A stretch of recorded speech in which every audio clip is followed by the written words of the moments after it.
Good morning. Good morning. I'm glad that you all made it here safely on this rainy day, and also a special welcome to those who are watching online. My name is Colleen Gresk. I'm a member of the Board of Trustees. I'm also a member of the choir and the library committee. Whoever you are, from wherever you come, you are welcome here. Whomever you love, however you define family, you are welcome. The identities you hold, how you want to be called, and your pronouns are respected and welcomed here. Whatever the color of your skin, the language your grandparents spoke, the cultures that move in your being, the abilities and disabilities you hold, we welcome you. Whatever you believe, whatever your theology, prayer, or sacrament, even if none at all, we welcome you. We unite in Unitarian Universalist principles. We are a community of communities, spiritual seekers taking action, called on by our faith to work for justice, united in covenant and the spirit of love. We welcome all of you. I would also like to welcome Reverend Julie Stoneberg, who will be in the pulpit today.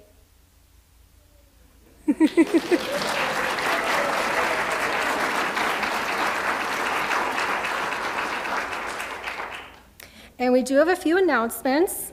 So based on new recommendations from the reopening after COVID team, the Board of Trustees has approved that as of September 1st, so effective next weekend, as long as the COVID risk for Waukesha and Milwaukee counties remains at medium risk level, masks will no longer be required in services, meetings, RE classes, and other events.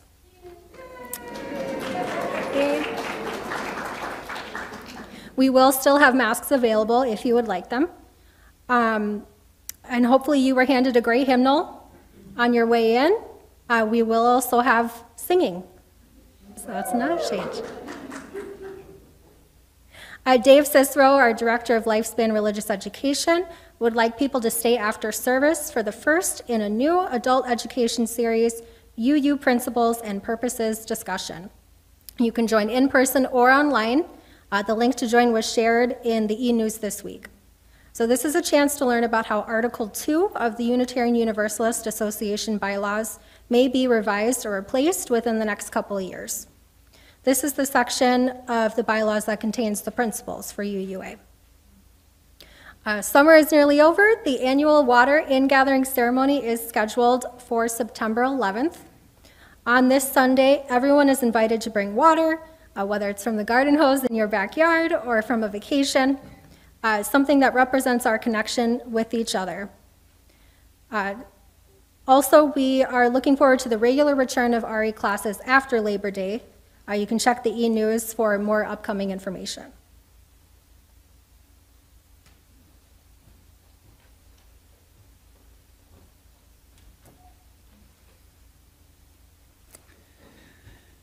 The call to worship this morning comes from something written by Reverend Kate Walker called In Between. In between, liminal, that space where we wait, between moments, events, results, action, no action, to stand on the threshold, waiting for something to end and something new to arrive. A pause in the rumble of time. In between, storm predicted and the horizon beacons. In between, theology of process reminds us to step back. In between, where minutiae and galaxies intermingle with microbes and mysteries. In between, liminal, that space where we wait, look, listen, feel, breathe. This moment, every moment, is indeed a time in between what was and what will be. And in this liminal space, let us consider what to hold dear and what to release. And now for something we've all been waiting for, the chance to sing together. As you heard earlier, the UUCW board has decided as of September 1st to allow those who would like to be unmasked here to do so and to allow us to sing together again. For today, in this in-between moment, we will sing with our masks on. So with great joy, let's sing number 350, The Ceaseless Flow of Endless Time. This tune is listed as an African-American spiritual, and while its specific origin, like most spirituals, is quite lost to history, it was found, published, and thus passed on by the Black composer Henry Thacker Burleigh. It speaks of a new year, the beginning of a church year perhaps, and of making a commitment to being present in the now. So please stand as you are willing and able, and Ruben will lead us in singing.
Shall be our New Year vow.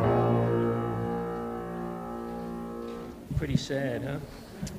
Okay, our chalice lighting for today was written by Reverend Jay Wolin. It's called Letting Go. Are we a people of holding on or of letting go?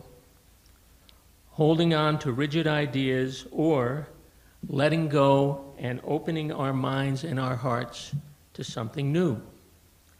Holding on to certainty of how things should be, or letting go and living with the uncertainty of new ways of being in the world. Holding on to what makes us comfortable, or letting go so we may grow, which can be uncomfortable. Holding on to what makes us safe, or letting go to make room to help others feel safe. Please join me in the chalice lighting words printed in the order of service. And if you are at home, please light your chalice or candle if you wish.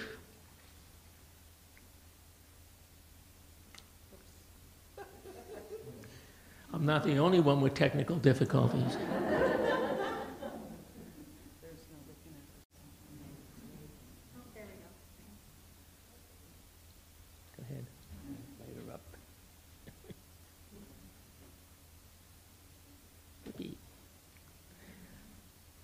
With this flame, this symbol of our religion, let it be a symbol of burning up the ties that hold us back from being our true self and reaching our true potential. Let it be a symbol of lighting a new way for us into a better tomorrow. And let it be a symbol of letting go, because holding on too long and too tightly is never good for the soul. Thank you.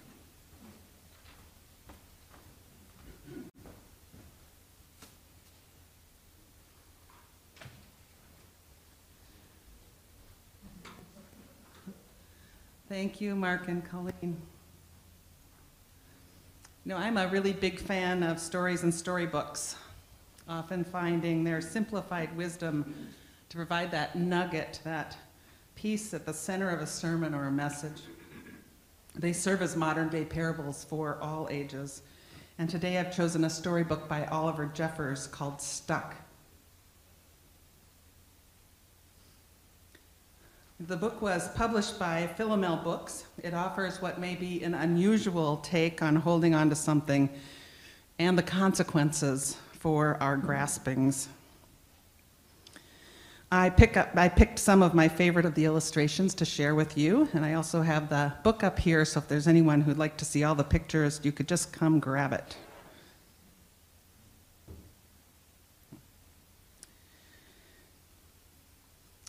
It all began when Floyd got his kite stuck in a tree. He tried pulling and swinging, but it just wouldn't get unstuck. And then the trouble really began when Floyd took off his favorite shoe to throw and knock the kite down, and of course that got stuck too. So he threw his other shoe to knock down his favorite shoe, and unbelievably that got stuck as well. So in order to knock down his other shoe, Floyd fetched Mitch. Cats get stuck in trees all the time, but this was getting ridiculous. So Floyd fetched a ladder.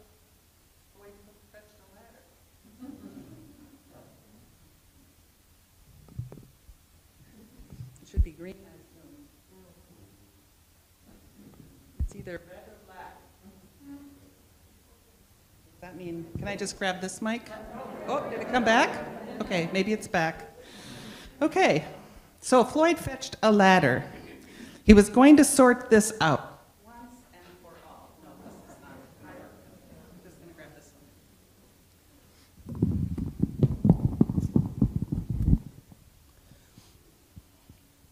Do you want to?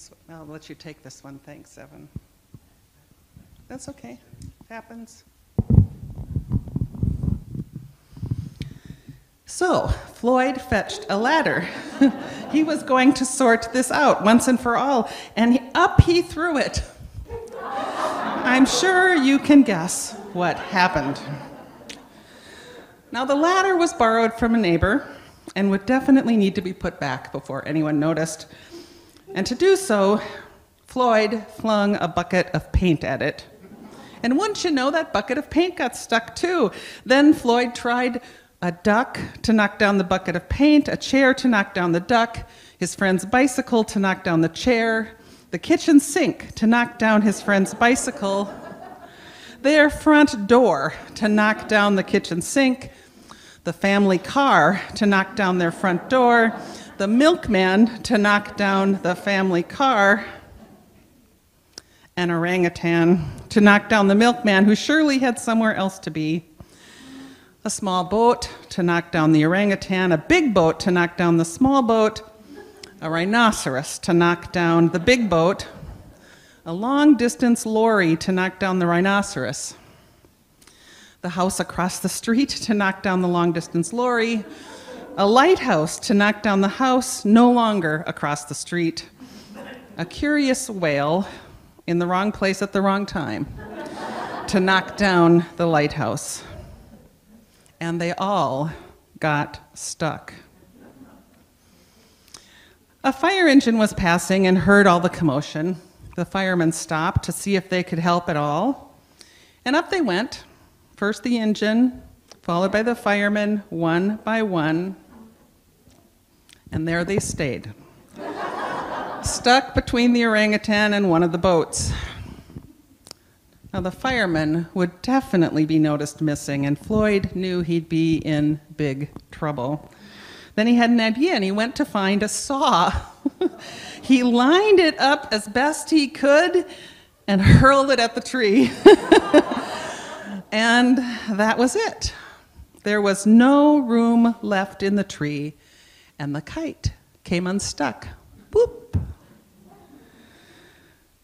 Floyd was delighted.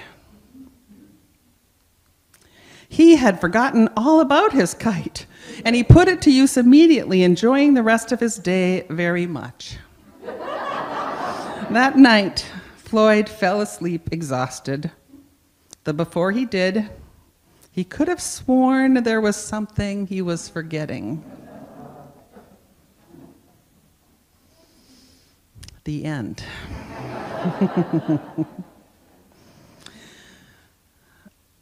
So one of the things I'm going to be doing a lot with you is asking questions.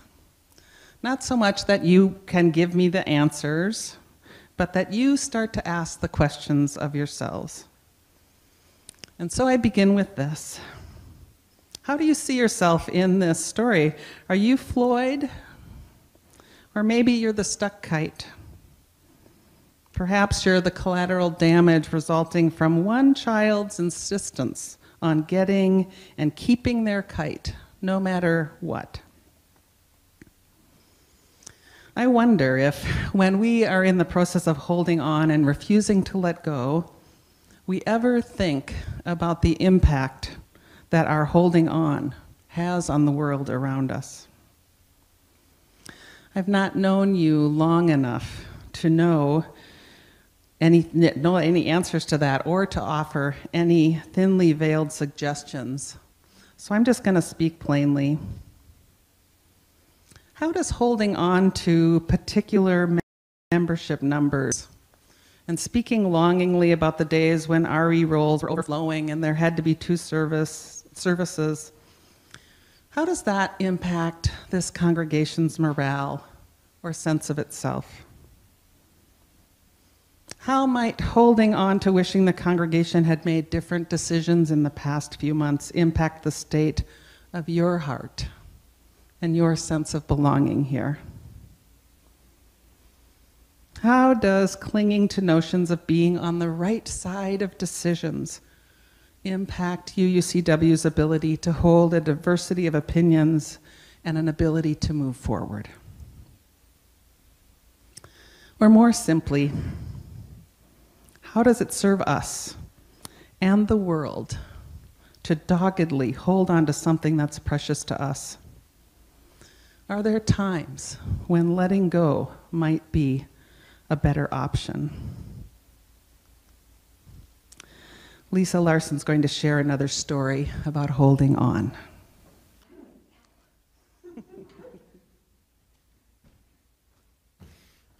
Good morning. Holding on and letting go. So here's another take on holding on. This one is Reverend Amanda Poppy, written on April 22nd, 2020, just as the pandemic was changing our lives. She begins this piece with a quote from the character of Gloria Dump in Kate DiCamilo's book, Because of Winn-Dixie. Here's the quote. There ain't no way you can hold on to something that wants to go. You understand? You can only love what you got while you got it. Reverend Poppy then writes, it's spring cleaning time, and all around me, people are asking what sparks joy in their lives. I love this approach. I can't possibly utilize it in my own house. You see, I live with 2 elementary-age children, and their bar for hanging on to something is not, does this spark joy? But rather, is this shiny? Did I once make this? Did I once play with this for at least 3.5 minutes? And most importantly, can I cram this onto my dresser? Living with magpies, hoarders of the shiny and sparkly, has its advantages. I never have to face a day without glitter. But an uncluttered house is not one of those advantages. As someone who likes clean surfaces, it's hard for me not to throw things away when my children aren't looking. Surely they won't remember the rock they picked up 4 months ago on the way home from school. They always do. So I've learned to ask, are you ready to let go of this? I, of course, like the question because it assumes they'll be ready someday. They like the question because it doesn't assume the day is now. Isn't that always the way? We have all kinds of things in our lives, things that no longer spark joy, memories that make us sad, anger we're holding on to. Sometimes I know I'm hanging on to a part of my life that I'll eventually need to let go of, but not just yet. I can give myself the gift of patience, waiting until the moment is right to say goodbye to that old rock. There will be more space on the dresser top then for something new and glittery, or just for the smooth surface of possibility. Are you ready to let go of this? This third grade book report? This broken pink headband? This grudge? This sorrow? This particular hope? When you're ready, you'll know it. Until then, it's okay to keep it just a little longer.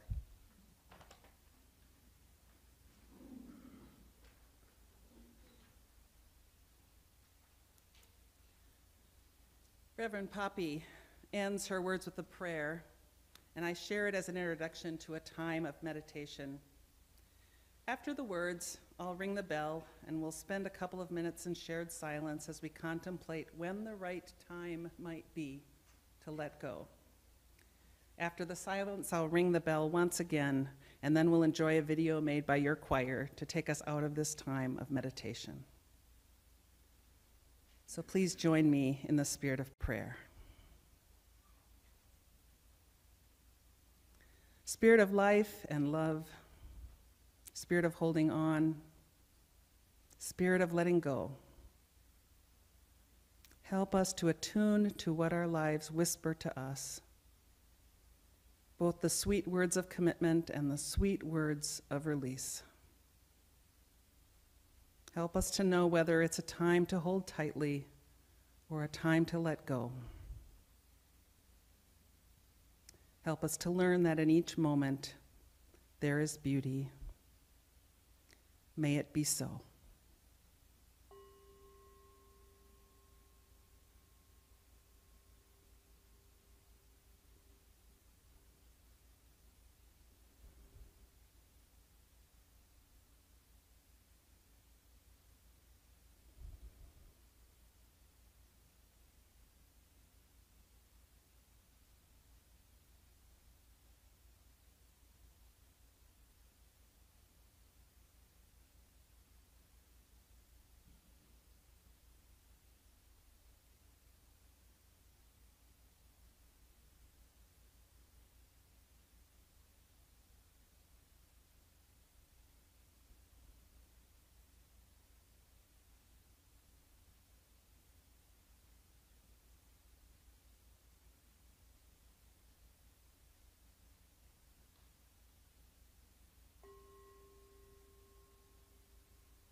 roots and wings, to be held and to be set free. We need both these things, and it's so very true. The title I chose for today, Letting Go is Hard to Do, is inspired by personal experience. I know this to be how it goes, which is why the quote that I included in the service description resonated so much. David Foster Wallace, the author of Infinite Jest, said this: "Everything I ever let go of has claw marks in it." As you know, I've recently moved, and this meant giving up and letting go of a whole lot of things. The place I knew as home, some of my identity as Canadian, and all of the familiarity of relationships, colleagues, congregants, healthcare providers, neighbors. It also meant, as I'm painfully aware of on this first Sunday in the pulpit here, giving up a lot of knowing and controlling of how things work. Who does what, and what the expectations are, and what systems and programs make this place tick. So even though I chose this path, all of this letting go is not easy. And then there was the stuff. I had lived in the same sweet house for 14 years, and I knew well how to love it. The gardens were mine, the paint colors were ones I chose, even the hooks in the garage were hung by me. I knew what I had and what storage space to find it in, whether I needed it or not. My home seemed immutable and under control. But then it all changed. I made a decision to search for a new ministry. Now, I'm sure many of you have moved, maybe even recently. It involves a lot of letting go. I knew I'd be moving to a new place where I would not need or could not take lawn and garden equipment or a barbecue grill, power tools, holiday decor, all that miscellany one might hold on to just in case. I expected I would not have room for or a need for all the art I'd collected, 5 pretty glass pitchers, no matter how much I liked them, or multiple pairs of winter boots. Well, that one maybe I should think about again. I knew this, and still, a couple of good friends came up to help me pack. There were repeated moments when one of them would take something out of a cupboard and they'd hold it up to me with that questioning look, begging me to say, "Garage sale." But I would hesitate, even resist, and we would end up in a kind of tug of wills, them encouraging me to let go and me digging in my nails until the virtual claw marks appeared. Don't make me let it go. These friends, good friends, Kate and Tina, were of priceless help to me, in part because they encouraged me to release my grasp, but also because they allowed me to make my own decisions in my own time, however much they might have questioned whether I really needed that glittery, precious bowl that I never use, don't even like, and that was given to me by, I can't remember who. Holding on is so easy, it seems, and letting go is not. Life constantly offers us changes and losses that require us to find ways to let go, to pivot, to adapt.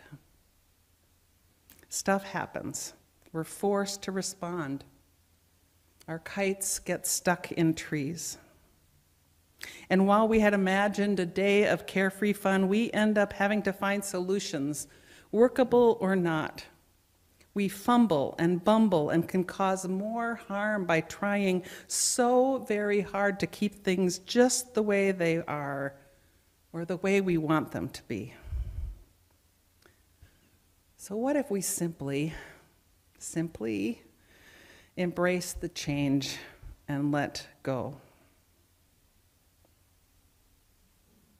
Now, I'm not suggesting that we're always ready for change or that every change is good.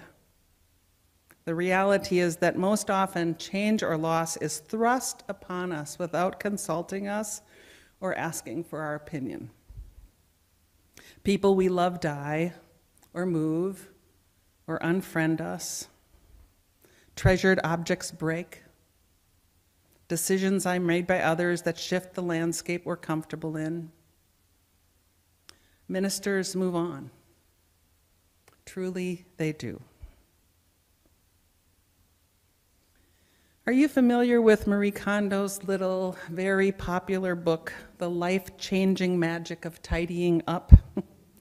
She suggests that when you have trouble letting go of something, to ask if it still sparks joy, and if not, to thank it for the role it's played in your role, or to thank it for the role it's played in your life, to recognize what it taught you, the joy it gave you, the purpose it played, to thank it.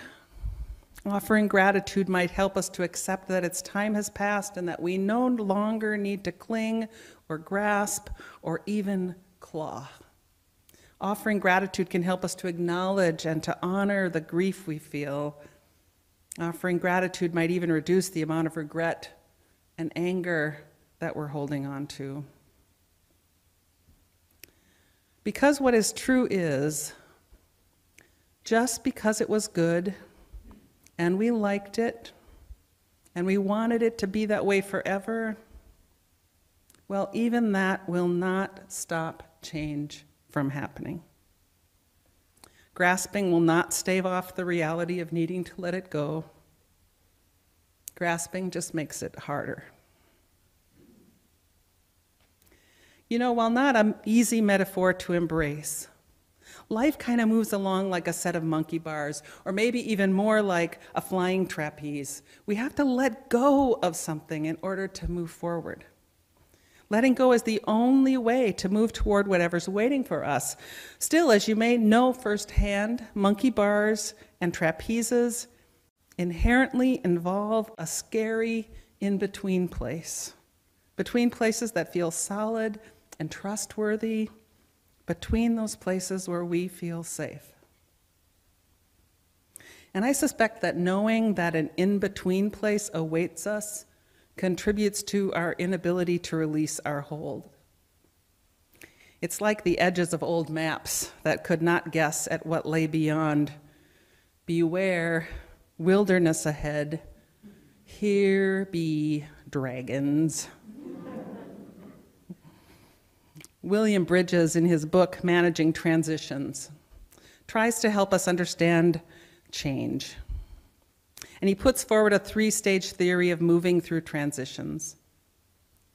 You know, I think we're used to going through life thinking that we have a beginning and a middle and an end.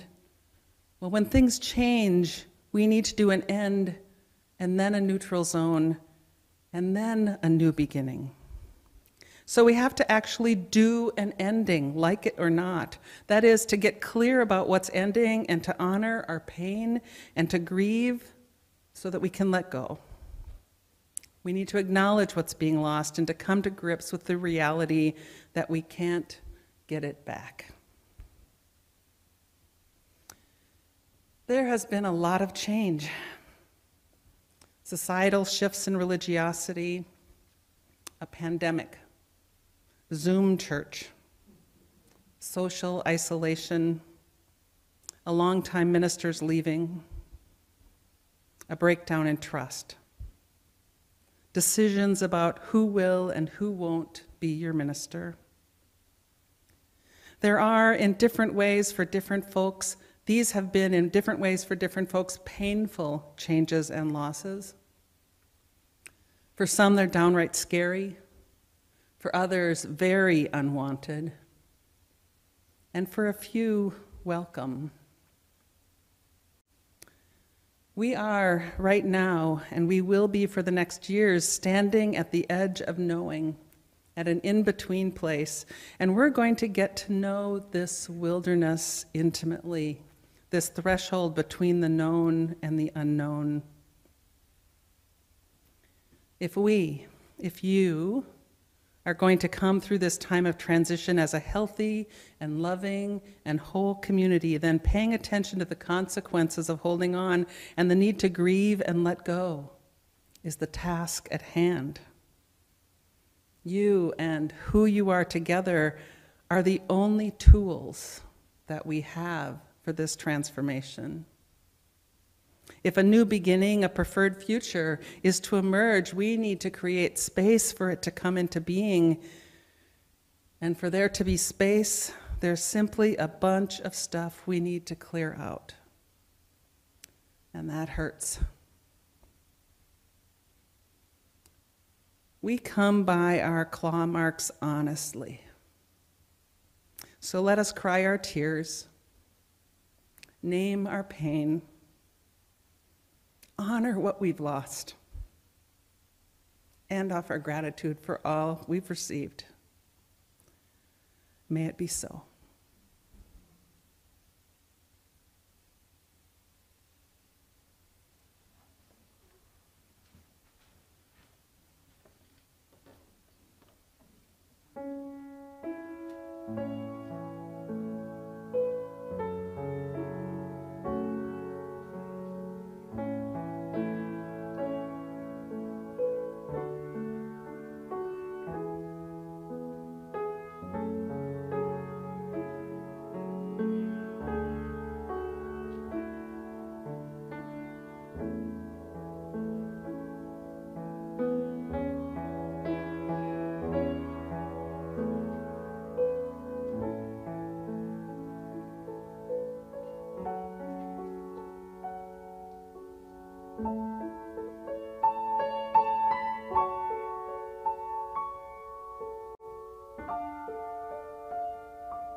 UU Church West Split the Plate program is one of outreach and generosity. Each month, we give half of all undesignated offerings to a nonprofit organization to help us live our Unitarian Universalist values and serve our community. Our Split the Plate partner for July 17 through August 28th is Repairers of the Breach, Milwaukee. Repairers of the Breach is a grassroots outreach program for persons who are homeless. It's Greater Milwaukee's only resource center and daytime refuge for homeless adults that is open 6 days a week. Its mission: combat homelessness by providing life-saving, life-sustaining, and life-restoring programs. These programs include a medical clinic, which provides not only care for the homeless, but also hands-on experience for medical and nursing students. Also provided are a soup kitchen, a clothing bank, access to showers, access to psychiatric outreach, job search support, AODA recovery support, anger management classes, a telephone message service and mail service, outreach to veterans, linkages to other agencies, and a list of housing resources. If that seems like a very long list, it is. A basket will be coming to those who are present today. If you're participating virtually, it doesn't mean you can't contribute. Go to UUCW's website, Donate tab, select Split the Plate from the menu provided, or you can text or mail your donation today using the information found here. Today, I thank you for your generosity to UUCW and Repairers of the Breach. We will now graciously accept the offering.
Let it go.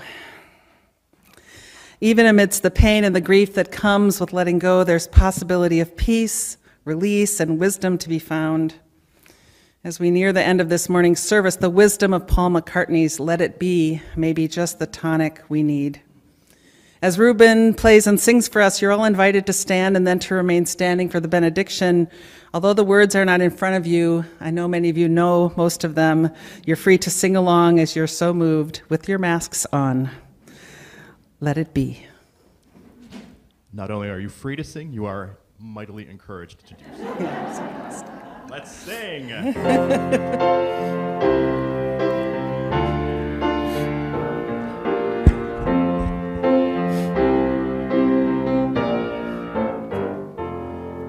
When I find myself in times of trouble, Mother Mary comes to me, speaking words of wisdom, let it be.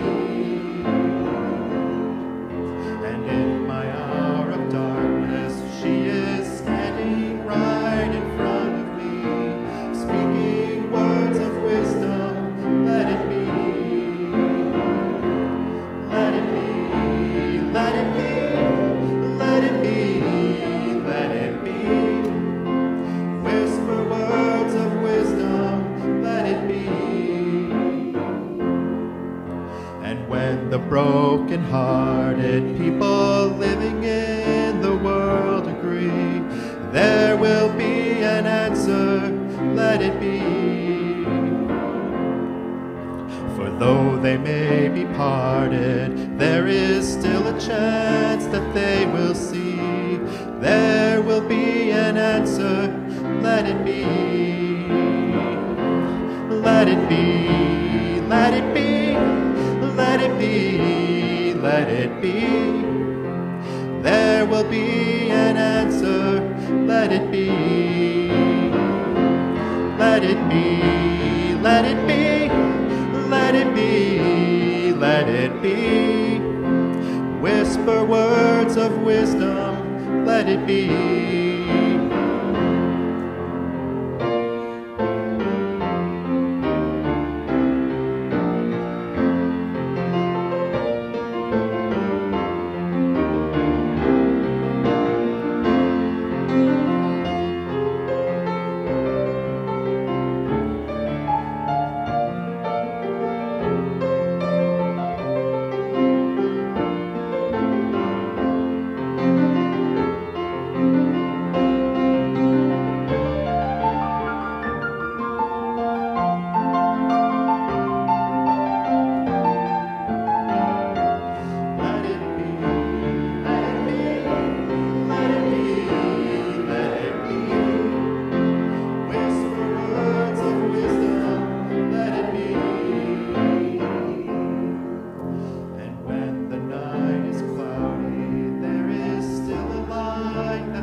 Please remain standing.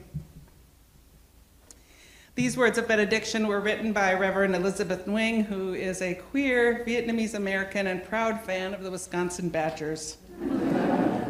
I invite you to remain standing as you're willing and able. Reverend Nguyen speaks here about what she really doesn't want, when she really doesn't want to learn something.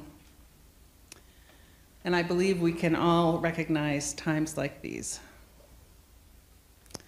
Spirit, I would really rather not learn this. Don't think I needed to. I thought someone else could do it. Thought a leader was coming to do it. Thought the young people could do it, or the elders could do it, or the professionals. Or I don't want to learn it because it means letting go of something I hold dear. Letting go of being someone who knows the answers. Letting go of being someone who doesn't know. Letting go of the way I see the world. Letting go of how I might have to change. Letting go of certainty, of logic, of facts, of control, of the myth that you can live on this earth and not harm, or the myth that I can't learn anything new. Help me to learn it, please.